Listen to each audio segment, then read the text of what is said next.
বন্ধুরা, শিব পুরাণে স্বয়ং দেবাদিদেব মহাদেব নিজে বলেছেন, যদি কোনো ব্যক্তি সোমবার সামান্য এই একটি জিনিস খাদ্য হিসাবে গ্রহণ করবে, সেই ব্যক্তির জীবনে অর্থ সুখ সৌভাগ্যে ভরে উঠবে। তাই তো বলি বন্ধুরা, সোমবার দিন সবাই একটু হলেও খান এই একটি খাবার, আপনার জন্য সৌভাগ্য নিয়ে আসবে। সারা বছর আপনাদের জীবনে টাকার বৃষ্টি হবে। কারণ শিব পুরাণ অনুসারে এই দিনে আমাদের করা সামান্য কিছু কার্যে আমাদের দুর্ভাগ্য কেটে গিয়ে আমরা অখণ্ড ভাগ্যশালী ও ধনবান হয়ে উঠতে পারি। হ্যাঁ বন্ধুরা, আপনারা একেবারে ঠিকই শুনেছেন। তাই শিব পুরাণে দেবাদিদেব মহাদেব মাতা পার্বতীকে বলেছিলেন, যদি কোনো শিব ভক্ত সোমবার দিন বাবার নাম স্মরণ করে এই জিনিসটি একটু হলেও খাদ্য হিসাবে গ্রহণ করবে, সেই ব্যক্তির জীবনে কখনো দারিদ্রতা আসবে না, রোগ ব্যাধিতে ভুগবে না। সেই সঙ্গে সঙ্গে এই দিন যদি কোনো ভক্ত সিঁদুরে সামান্য এই জিনিসটি মিশিয়ে দিতে পারে, সেই ভক্তের জীবনেই সারা জীবন টাকার বৃষ্টি ঘটে। তাই আজ আমি আপনাদেরকে এই ভিডিওটির মাধ্যমে খুব সুন্দরভাবে জানিয়ে দেব, আপনারা কোন কোন কাজগুলি করলে দেবাদিদেব মহাদেবের আশীর্বাদে আপনারা লক্ষ্মী লাভ করবেন, আপনাদের ধনবৃদ্ধি হবে। এক কথায় বলতে গেলে আপনারা সর্বসুখের সুখী হবেন। সেই প্রসঙ্গে বন্ধুরা, আমি সবার প্রথমেই আপনাদেরকে জানিয়ে রাখি, এই দিন বাবার পুজো আরাধনায় এক বিশেষ ফল প্রাপ্তি হয়। তাই এই দিন দেবাদিদেব মহাদেবের আশীর্বাদ আমাদের প্রত্যেকের নিয়ে রাখা প্রয়োজন। বন্ধুরা, শিব পুরাণে উল্লেখ করা হয়েছে যে যদি কোনো ব্যক্তি কোনো সোমবার যদি পালন করতে নাও পারেন, তাহলে কেবলমাত্র শিবলিঙ্গে এই একটি জিনিস অবশ্যই অর্পণ করতে হয়। তাই এই প্রসঙ্গে বিস্তারিত জানার আগে আপনাদের বলে রাখি, আপনি যদি আমাদের এই চ্যানেলে নতুন হয়ে থাকেন, তাহলে চ্যানেলটি অবশ্যই সাবস্ক্রাইব করুন এবং পাশে থাকা নোটিফিকেশন বেল আইকনটি ক্লিক করুন।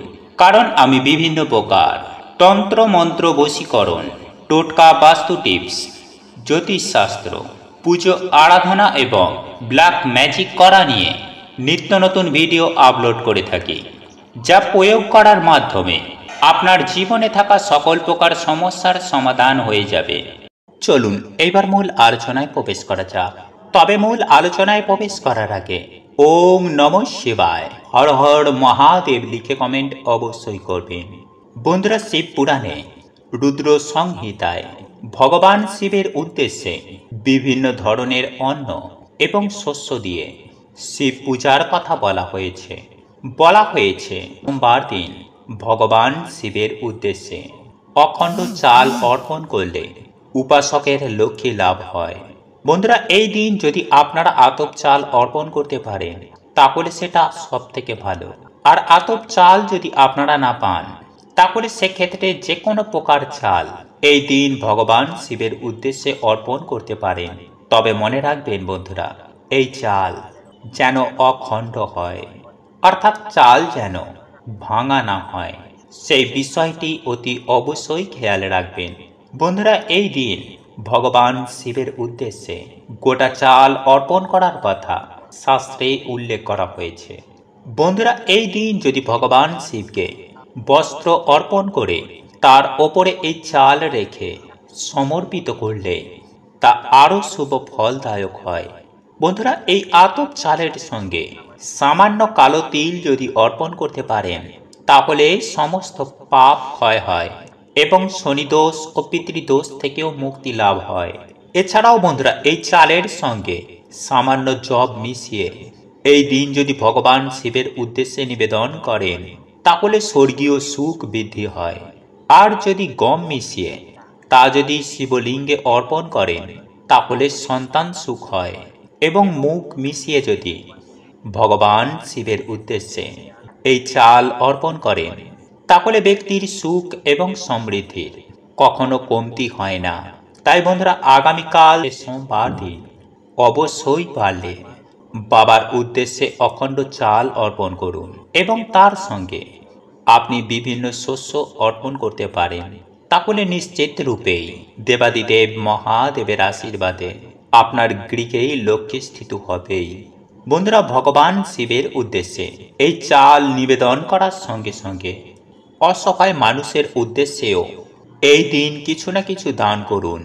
সম্ভব হলে তাদেরকে আপনারা ভোজন করান এবং আগামীকাল সোমবার দিনের পর পরপর 7 দিন ভগবান শিবের উদ্দেশ্যে শিবলিঙ্গে 5টি অখণ্ড চাল নিবেদন করবেন।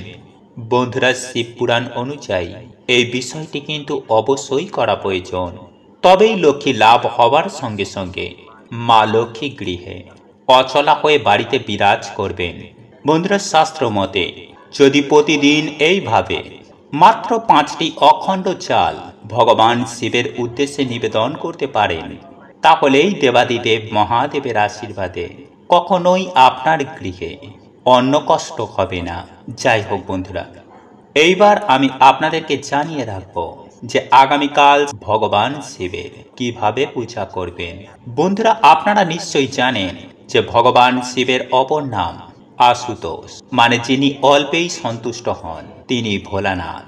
তাই সকলেই তাকে খুব সহজেই সন্তুষ্ট করতে পারে। আড়ম্বর তথা লোক দেখানো নয়, দেবাদিদেব মহাদেবকে সন্তুষ্ট করতে গেলে যে বিষয়টি সব থেকে বেশি প্রয়োজন সেটি হলো আপনার নিষ্ঠা, ভক্তি এবং বিশ্বাস। এই 3টি বিষয় আপনার মধ্যে না থাকলে বাবার পুজো করে কোনো লাভ নেই। তাই যদি এই 3টি বিষয় যদি আপনার মনের মধ্যে আনতে পারেন, তবেই এই দিন বাবা ভোলানাথের পূজা যথা বিধি বিধান মেনে সম্পূর্ণ করুন। তাহলে নিশ্চিত রূপেই আপনি যে উদ্দেশ্য নিয়ে বাবার পুজো করছেন সেই উদ্দেশ্যে আপনি সফল হবেনই হবেন।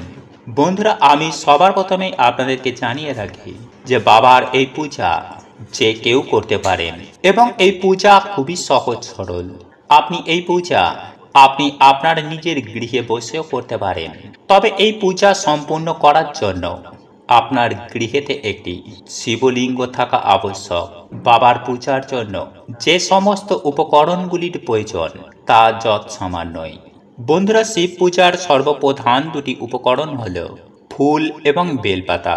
ফুলের মধ্যেই ভগবান শিবের সব থেকে পছন্দের ফুল হল ধুতুরা, চাঁপা, আকন্দ, কলকে এবং নীল অপরাজিতা, যাকে আমরা নীলকণ্ঠ বলে থাকি। উক্ত 5 প্রকার ফুলের মধ্যে আপনি যে কোনো এক প্রকার ফুল দিয়েই বাবার এই পূজা সম্পূর্ণ করতে পারেন।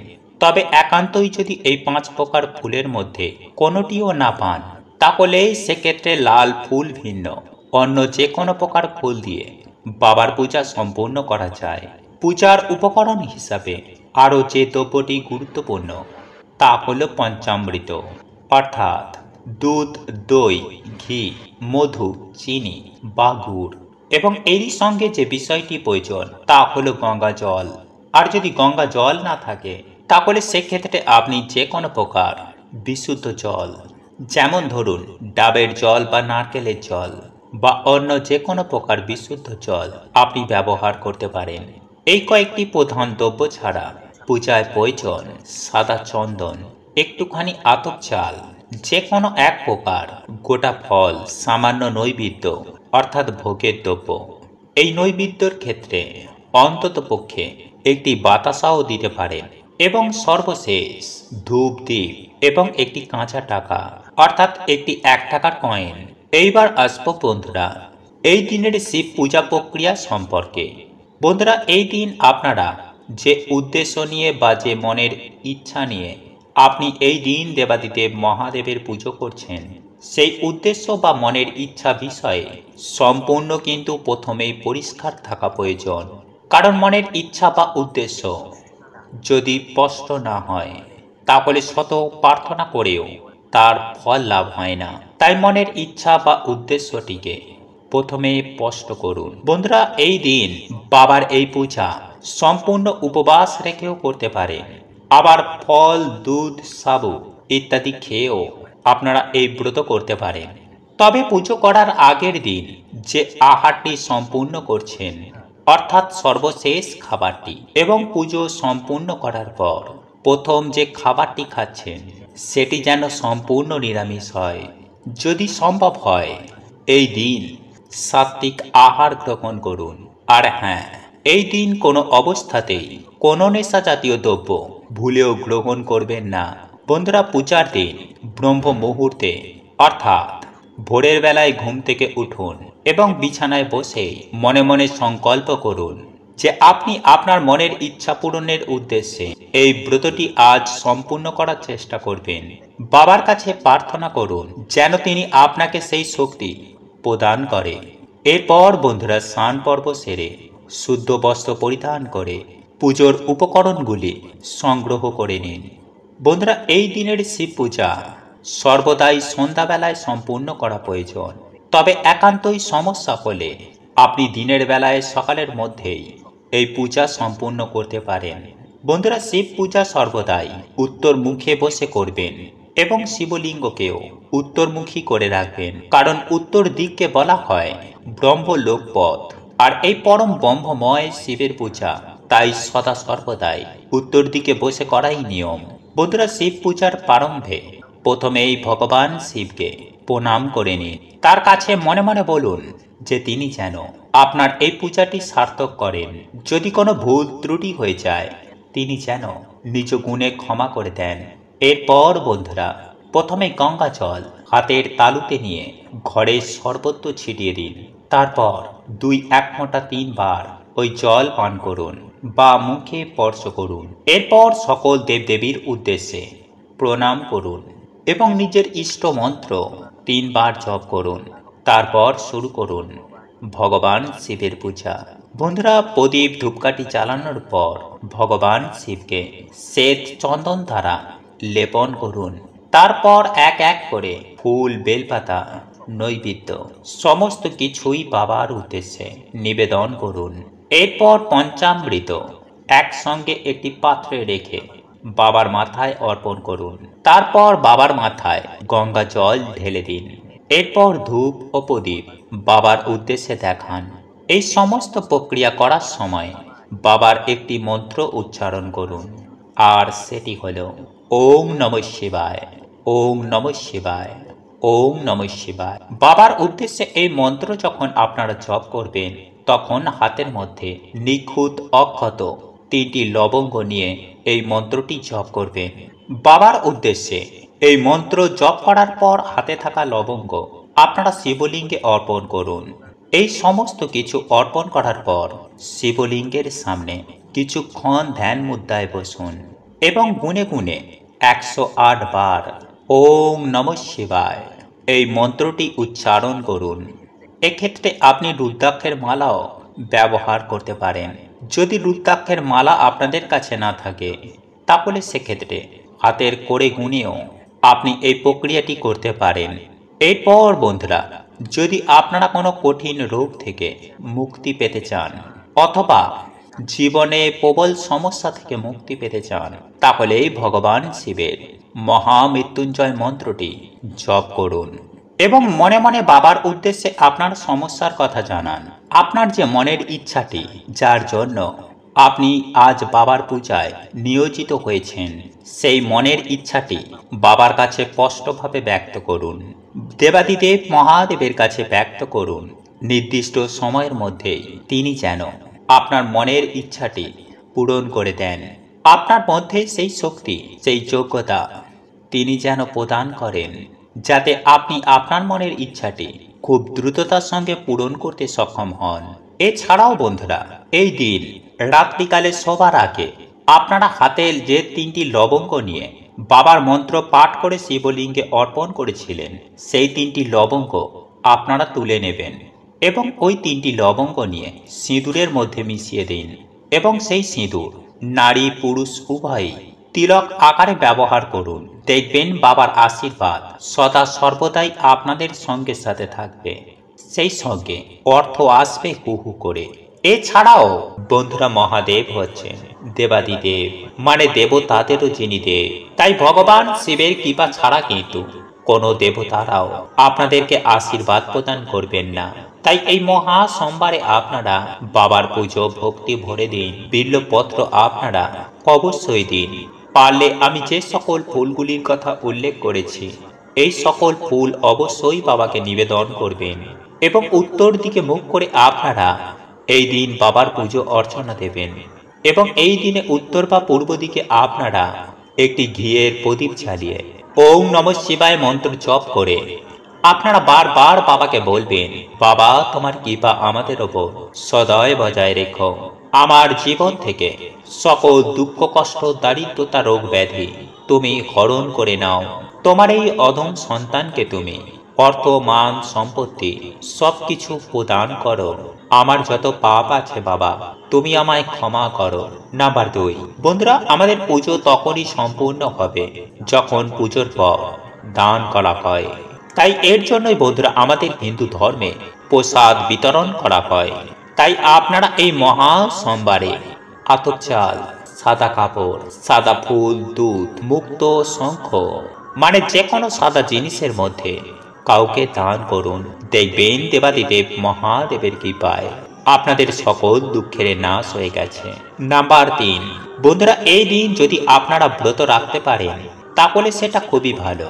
তাই আপনারা এই দিনে রাতের বেলায় ভগবান দেবাদিদেব মহাদেবের নাম নিয়ে আতপ চাল, মুগ ডাল, আলু, ঘি এছাড়াও বিভিন্ন রকম সবজি দিয়ে আপনারা একটি ভগবানের ভোগের মতন একটি প্রসাদ রান্না করবেন এবং সেই প্রসাদটি আপনারা তামা অথবা পেতলের পাত্রে রান্না করবেন এবং তারপর সেই প্রসাদ আপনারা ভগবান শিবকে স্মরণ করে মা অন্নপূর্ণাকে প্রণাম করে তারপর সকলে মিলে গ্রহণ করুন। তবে বন্ধুরা এক্ষেত্রে আপনাদেরকে কিছু সতর্কতা অবলম্বন করতে হবে। যেমন আপনারা তামা বা পেতলের বাসনপত্র ছাড়া আর কোনো ধাতব বাসনপত্র ব্যবহার করতে পারবেন না। আপনারা চাইলে মাটির পাত্রে ব্যবহার করতে পারেন, নতুবা আঙট কলা পাতার ব্যবহার করবেন। আঙট কলা পাতা বলতে কলা গাছের যে পাতা তার ডগার দিকটাকে আঙট কলা পাতা বলা হয়। এই কলা পাতায় আপনারা প্রসাদ গ্রহণ করতে পারেন। এছাড়াও এই রন্ধন কার্যে আপনারা সামুদ্রিক লবণের ব্যবহার করতে পারবেন না। সামুদ্রিক লবণের পরিবর্তে আপনারা সৈন্ধব লবণ ব্যবহার করবেন। এছাড়াও তেলের পরিবর্তে এক্ষেত্রে আপনাদেরকে ঘিয়ের ব্যবহার করতে হবে। এছাড়াও এই দিন মদ, মাংস, পেঁয়াজ, রসুন মানে কোন রকমের আমিষ জাতীয় খাবার একদমই খাবেন না। বন্ধুরা যদি আপনারা এই দিন দেবাদিদেব মহাদেবের আশীর্বাদ পেতে চান তাহলে এই বিষয়গুলি মেনে চলবেন।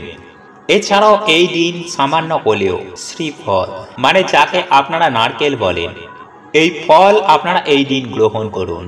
তাহলে বন্ধুরা এর ফলে মানুষের আর্থিক ভাগ্য খুলে যায়। নাম্বার 4, এরপর মন্ত্র আপনারা রাতের বেলায় ঘুমানোর আগে যে মন্ত্রটি বলে আপনারা ঘুমাবেন তা হচ্ছে ওম হ্রিং হ্লিং ক্লিং নমঃ শিবায়। বন্ধুরা এই মন্ত্রটি আপনারা 11 বার নতুবা 21 বার অন্ততপক্ষে জপ করবেন এবং জপ করার সময় যেন বন্ধুরা আপনাদের হৃদয় মহাদেবের জন্য ভক্তি থাকে। তাহলেই বন্ধুরা আপনারা জীবনে দেখবেন দেবাদিদেব মহাদেবের কৃপায় সকল দুর্ভাগ্য দারিদ্রতার এবং সকল বাধা বিপত্তির কেমন নাশ হয়ে গেছে।